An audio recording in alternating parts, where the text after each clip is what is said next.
baru. Ya kita baru ketemu di tahun ini pertemuan kita yang pertama nih. Sayangnya kayaknya kita masih lewat virtual dulu hingga waktu yang nggak tahu sih kayaknya sampai kapan ya, belum ada info soalnya nih. Kayaknya dari juga mungkin udah pada mulai sekolah. Semoga biarpun sekolahnya lewat virtual tapi semoga tetap happy belajarnya, tetap rajin belajarnya. Oke semuanya, kita mau mulai ibadah kita. Kita mau siapkan hati kita mau angkat pujian. Mari masuk.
Bapa yang baik, Bapa yang sungguh baik, terima kasih Yesus atas segala kasih-Mu kepada kami ya Tuhan. Tuhan hari ini ya Bapa, kami mau berkumpul melalui media YouTube ya Bapa, berkumpul untuk memuji dan memuliakan nama-Mu ya Bapa. Semoga setiap pujian yang akan kami nyanyikan nanti bisa menyalakan hati-Mu ya Yesus. Dan semoga ya Bapa Engkau jaga hati kami, jaga perilaku kami agar setiap kemuliaan-Mu saja dimanapun kami berada yang akan terpancar ya Bapa. Tuhan Yesus, ampunilah segala dosa dan pelanggaran kami ya Bapa. Jika kami melupakan hati-Mu dari bangun tidur tadi hingga saat ini ya Yesus, terima kasih ya Tuhan, amin. Oke adik-adik, kita mau mulai ibadah kita mau bangkit berdiri bersama-sama, kita mau angkat pujian, kita kerja sama-sama.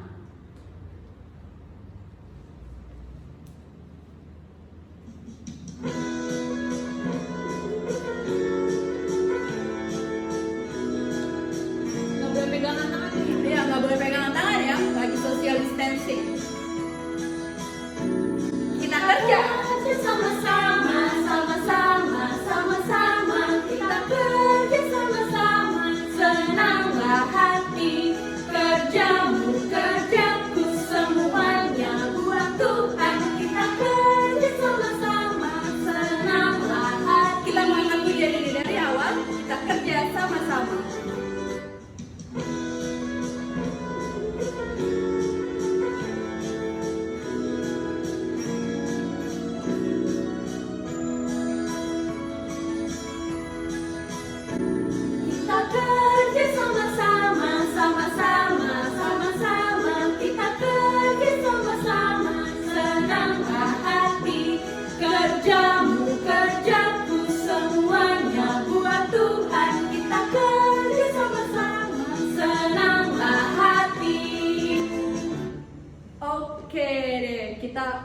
Ini masih bangkit berdiri loh ya. Jadi jangan capek dulu, jangan pada duduk ya semuanya. Kita masih mau angkat pujian kita sebelum kita mau dengar firman Tuhan ya. Kita mau angkat pujian kita. Kita mau angkat laguku Kasihi Kau dengan kasih Tuhan.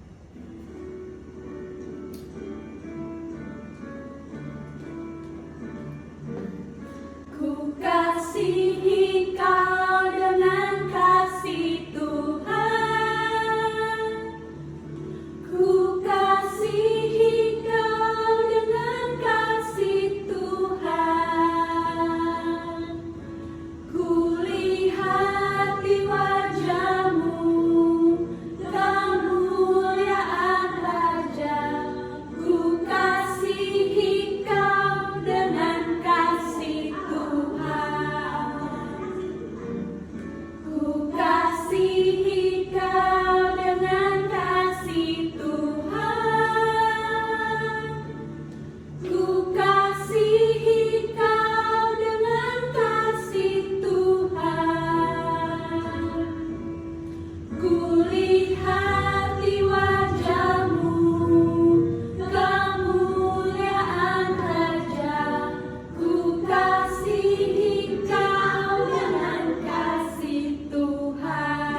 Yesus yang baik, terima kasih ya Bapa. Tadi kami telah memuji dan memuliakan nama-Mu ya Bapa. Semoga setiap pujian kami tadi bisa menyenangkan hati-Mu ya Yesus. Ampunilah segala dosa dan pelanggaran kami ya Tuhan. Jika kami dalam menyanyikan lagu-lagu-Mu, kami bercanda Tuhan, kami tidak serius ya Yesus. Tuhan, sebentar kami akan mendengarkan sebagian dari kebenaran firman-Mu ya Bapa. Berikan hati dan telinga ya Tuhan yang mau mendengar. Semoga setiap firman yang kami dengar ya Bapa bisa bertumbuh dan berbuah di kehidupan kami sehari-hari. Berkati kakak sekolah minggu yang memberitakan setiap kebenaran dari firman-Mu Yesus. Terima kasih ya Tuhan. Amin. Shalom adik-adik. Pada hari Minggu ini kita akan membaca dan mendengarkan kisah mengenai Nabi Nehemia. Tapi sebelum kita mendengarkan kisah Nabi Nehemia, kita akan terlebih dahulu membaca perikop kita pada hari ini. Bacaan kita diambil dari Nehemia 1 ayat 1 sampai 11. Kakak Karen akan membacakan dan adik-adik yang mungkin sudah bisa membaca ikut membaca juga ya. Boleh di Alkitab maupun boleh di screen. Doa Nehemia bagi orang Israel. Riwayat Nehemia bin Hakalia. Pada bulan Kislew tahun ke-20 ketika aku ada di Puri Susan, datanglah Hanani, salah seorang dari saudara-saudaraku dengan beberapa orang dari Yehuda. Aku menanyakan mereka tentang orang-orang Yahudi yang terluput, yang terhindar dari penawanan dan tentang Yerusalem. Kata mereka kepadaku, orang-orang yang masih tinggal di daerah sana, yang terhindar dari penawanan, ada dalam kesukaran besar dan dalam keadaan tercela. Tembok Yerusalem telah terbongkar dan pintu-pintu gerbangnya telah terbakar. Ketika aku dengar berita ini, duduklah aku menangis dan berkabung selama beberapa hari. Aku berpuasa dan berdoa ke hadirat Allah semesta langit, kataku.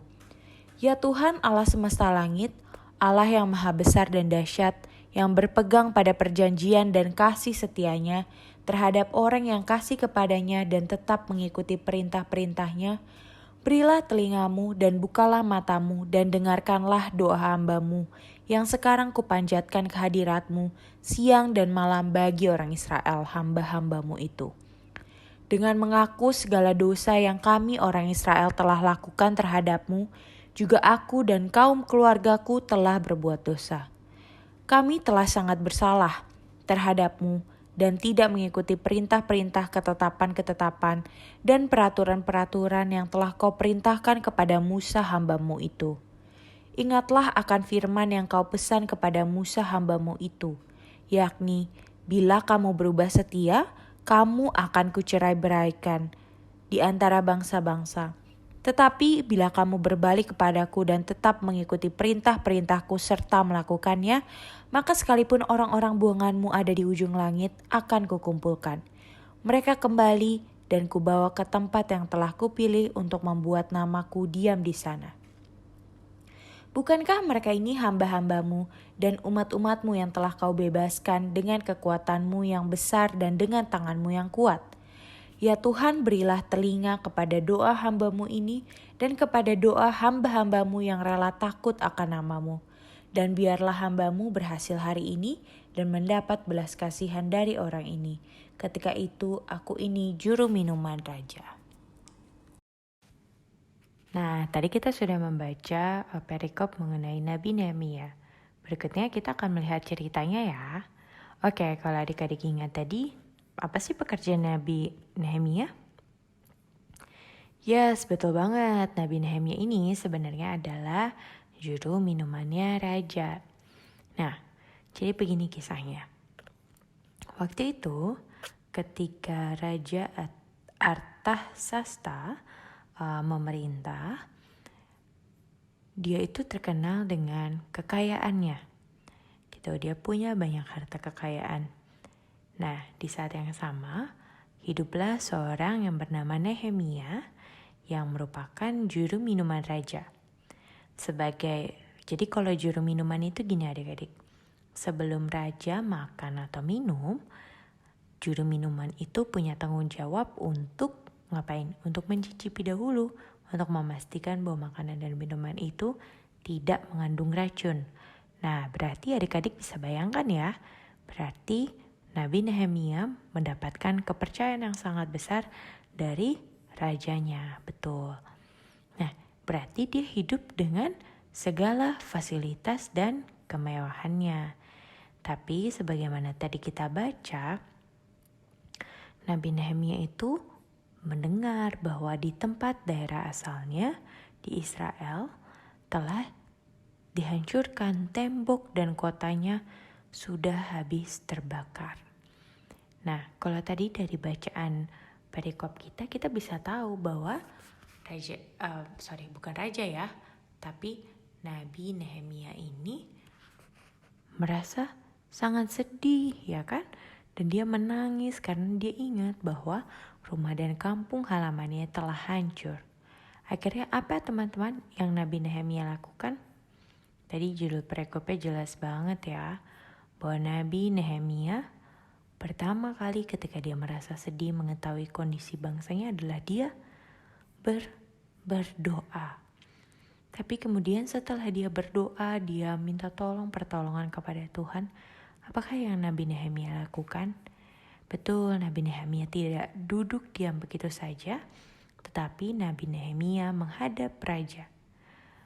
Rajanya nanya, apa yang kamu butuhkan? Terus dia bilang bahwa raja ini kayak gini, kampung halamanku hancur dan aku bermaksud setidaknya membangun tembok. Tembok itu kalau zaman kerajaan zaman dulu tuh ngapain sih? Menjaga ya supaya gak ada serangan musuh dan segala macam.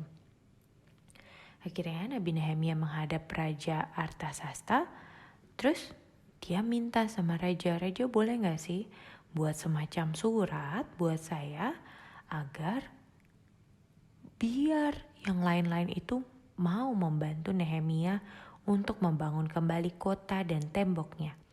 Nah, kayak yang kakak Kiran bilang tadi, bahwa Raja Artasasta sangat percaya kepada Nabi Nehemia sehingga ia akhirnya memberikan surat tersebut. Nah, menggunakan surat tersebut, Nabi Nehemia bertemu dengan para bupati, dengan banyak orang yang menunjukkan bahwa dia dipercaya raja untuk membangun kembali kota dan tembok Yerusalem. Nah, Nabi Nehemia mengumpulkan orang-orang Israel untuk bekerja bersama-sama membangun kembali kota dan tembok Yerusalem. Nah, mereka bergotong royong untuk mulai perlahan-lahan membangun kembali. Dan tentu saja dalam segala perkaranya, dalam segala upayanya, Nabi Nehemia tetap meminta pertolongan daripada Tuhan saja. Nah, akhirnya setelah beberapa waktu, tembok tersebut berhasil selesai untuk dibangun. Nabi Nehemia dan teman-teman dan sesama bangsa Israel bersuka cita selama 7 hari, 7 malam. Nah, adik-adik, kira-kira apa sih kalau dari sisi adik-adik, apakah yang bisa kita pelajari dari Nabi Nehemia? Kalau kakak Kiran melihat ada 2. Yang pertama, Nabi Nehemia dia peduli sama sekitarnya, dia peduli sama bangsanya. Jadi walaupun dia dipercaya sama raja, kalau orang kepercayaan raja berarti kan rumahnya pasti bagus, terus dia pasti punya banyak ya fasilitas segala macam. Tapi Nabi Nehemia gak puas begitu saja, kepeduliannya itu gak mati, itu yang pertama. Dan yang kedua, ketika Nabi Nehemia mengalami kesulitan, apa yang pertama kali Nabi Nehemia lakukan? Betul, sesuai dengan judul perikopnya, bahwa Nabi Nehemia pertama kali berdoa. Terus memang dengan berdoa, apakah tembok bisa berdiri adik-adik? Apakah kotanya yang tadinya terbakar bisa langsung jadi baik-baik saja? Tentunya enggak. Nabi Nehemia, adik-adik mungkin pernah dengar ya istilahnya ora et labora, berdoa dan bekerja. Ora itu berdoa, labora itu bekerja. Nah, Nabi Nehemia itu persis dia melakukannya. Pertama dia melakukan berdoa dulu kepada Tuhan, minta pertolongan Tuhan. Dia kemudian bilang bahwa Tuhan, bukannya kalau kami menghadap kepadamu, Tuhan tidak akan meninggalkan kami, seperti itu ya. Dia berdoa dulu sama Tuhan, dan tentu saja dia gak selesai sampai berdoa, tapi dia juga bekerja, dia mengupayakan, dia pakai otaknya untuk berpikir, aduh gimana ya, kalau dia doang juru minuman raja buktinya apa? Kira dia minta surat sama raja untuk bukti bahwa memang dia orang kepercayaan raja. Dan dengan pertolongan Tuhan dan juga dengan kerja keras, bahwa akhirnya tembok Israel boleh berdiri kembali. Nah gitu adik-adik, di zaman masa pandemi ini, kakak Karen, kakak sekolah minggu yang lain, yakin adik-adik pasti seringkali melihat berita di TV ya. Berita di TV, misalnya kasus COVID lagi naik, atau yang paling baru aja, baru-baru ini terjadi apa? Terjadi gempa bumi, gempa bumi ya. Terus juga di Kalimantan Selatan ada banjir. Nah, kita sudah lihat kondisi ini. Mungkin kita ini saat yang tepat seperti Nabi Nehemia. Mungkin kita boleh mengambil waktu ini untuk pertama-tama ngapain adik-adik? Berdoa. Mari kita mendoakan bangsa kita, mendoakan mungkin saudara-saudara kita yang jauh di sana, untuk mereka boleh memperoleh kekuatan dan boleh memperoleh penghiburan daripada Tuhan, ya kan? Karena kalau gempa bumi, kalau banjir, pasti rumahnya rusak, pasti ada keluarganya yang hilang, yang mungkin meninggal gitu kan. Nah itu yang pertama, ora. Dan yang kedua, kita labora. Mungkin ada mikir, aduh kakak aku kan masih anak kecil, apa yang bisa aku lakukan? Nah mungkin adik-adik bisa, kalau misalnya mama papahnya memang ada yang mau berdonasi. Kan kalau misalnya gempa bumi atau banjir gak punya baju kan orang-orang itu. Nah adik-adik mungkin bisa tuh baju-baju adik yang tidak dipakai disumbangkan buat korban banjir, korban bencana alam. Atau mungkin adik-adik uang jajannya seminggu ini gak mau diambil tapi mau buat para korban, itu juga bisa. Mari adik-adik kita menjadi Nabi Nehemia kecil dimanapun kita berada. Mari kita berdoa dan kita bekerja untuk kemuliaan nama Tuhan. Demikian sharing firman pada hari ini. Selamat hari Minggu. Oke, gimana adik-adik? Udah denger kan firman Tuhannya? Coba tadi tentang siapa? Ayo tulis jawabannya di bawah komen. Jangan-jangan ini video di skip, langsung dicepetin di doa Bapak kami lagi ya kan? Biar kelihatannya udah ditonton kak, udah kok, tapi nggak tahu banyak apa. Oke, jadi Kak Fani nggak bakal bahas khotbahnya siapa, tapi tulis di bawah tentang siapa khotbah hari ini. Oke, kita mau responin firman Tuhan yang kita dengar dengan angkat pujian di bawah kepak saya.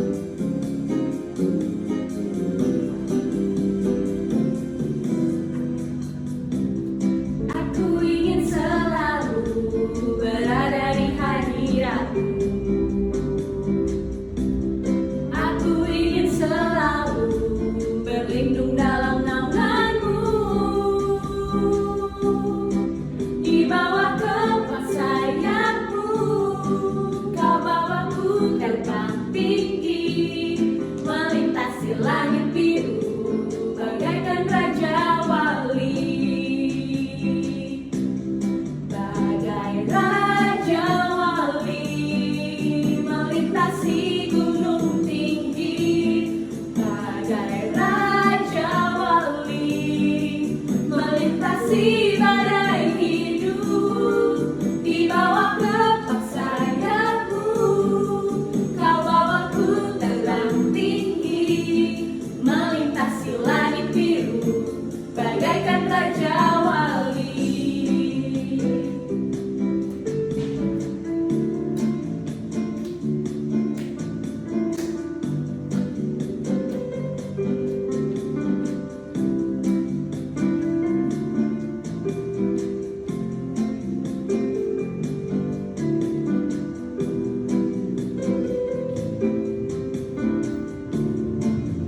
di badai hidup, di bawah kepak sayapmu, kau bawaku terbang tinggi, melintasi langit biru, bagaikan raja wali.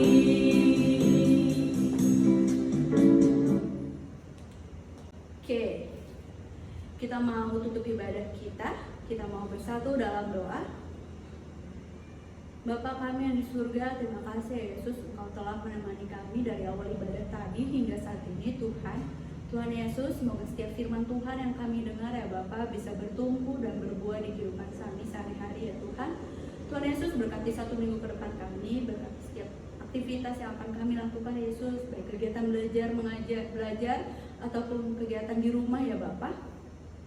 Engkau berkati setiap belajar kami ya Bapak, biarpun melalui media online ya Tuhan. Semoga setiap pelajaran yang kami pelajari bisa kami terima dengan baik ya Bapak, dan kami bisa mengerti ya Yesus.